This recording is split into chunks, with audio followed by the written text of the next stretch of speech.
She was doing so well. But unfortunately, after all this time of Daisy Ridley not siding with the agenda and deciding not to blame all of the fans and all of the failures to do with Disney Star Wars, it turns out that Daisy Ridley just could not hold off any longer and has decided to say some stuff in an article that we're about to read right now, and it's very unfortunate. So getting into it, the title says, Daisy Ridley has some thoughts on the hate Rey gets from fans. Now, what would she say, I wonder? Will she carry on not pushing the agenda? Would she continue to think for herself, to not complain about male fans, calling the fans bigots, racists, and sexists, all of the ists under the sun? And of course, judging by what I said at the start, it seems like that's not going to be the case. Oh, hell no!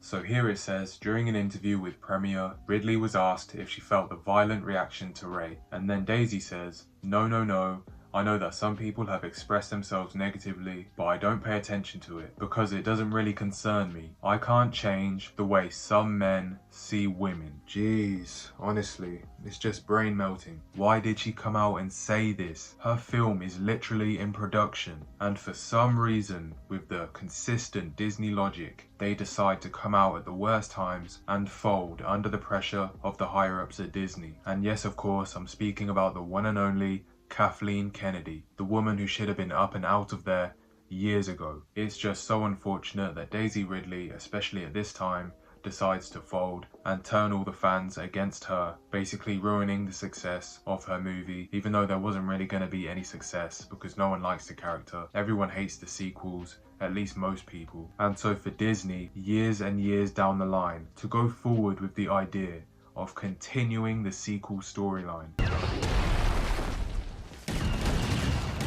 I don't understand it. I don't understand it. They've had years to finally use their brains and decide to not continue down the same path and to create a new story away from the Skywalker saga. Go years into the future, you failed with this. This is not liked by the fans. As much as they don't like that, that is the case. The characters were stale. Rey did not have a personality. She was a Mary Sue. She didn't do any training. I guess she was the chosen one. She didn't really lose ever. She beat Kylo Ren in the first movie, which completely obliterates the effect of the villain. Just like the way Kang got smoked by some ants in Ant-Man Quantumania, that does not help your villain at all. Having your main villain be in the first movie or in one of their first appearances does nothing positive for that character.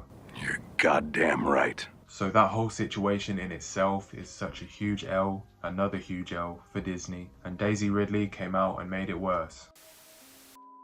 So, I guess the first question we can ask is, why did Daisy Ridley come out and say this? Now, off the top of my head, I think I could come up with a very accurate reason for this. To put it simply, I think that Daisy Ridley noticed that her movie has a chance of not coming out for whatever reason. I can only wonder why. And whether Kathleen Kennedy told her to, support the agenda a little bit, and I might guarantee that your movie gets made. Or maybe Daisy Ridley came up with this herself and thought, you know what, maybe I should start supporting the agenda just to make sure that my movie is locked in and I'll have another job. It's just common sense. I really do think that Daisy Ridley has been pressured into making a statement like this, whether she was pressured by someone else or herself. So for her to go out of her way and basically just say, you know what, I'm just going to turn all of the fan base against me and say I can't change the way some men see women. And believe it or not, she didn't say a whole lot with that statement. I mean, she kind of kept it short and simple. She got asked a question and decided to support the way her Rey movie director thinks and the way the producer of Disney Star Wars thinks, and basically showing them that, don't worry, I'm on your side. I'll say what I need to say to get this movie done. I'll turn the fans against me so my movie doesn't succeed, if that's what it takes for me to make the movie and get the money from it. It's just so unfortunate. She's done so well. She's been real nice and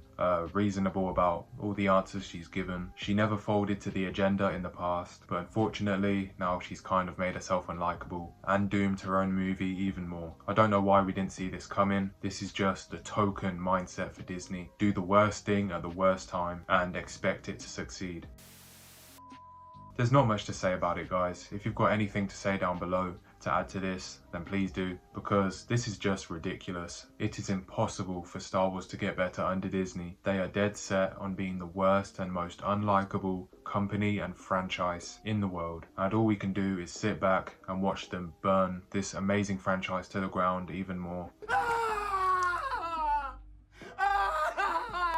whilst telling them exactly what we want to see and what we don't want to see. We have to continue to call out their BS to try and mitigate all of the damage that they're doing to Star Wars. At this point as fans, it's like we're trying to mop up the ocean, like it's already far beyond hope, but we're still on the beach just trying to mop up the little waves. We're trying to mop up the little waves when there's a gigantic ocean just right in front of us that we can't help but accept is gonna be there forever. And the ocean in this case is the absolute destruction of Star Wars. Thanks for watching. Let me know how you feel about this down below, and I'll see you on the next one.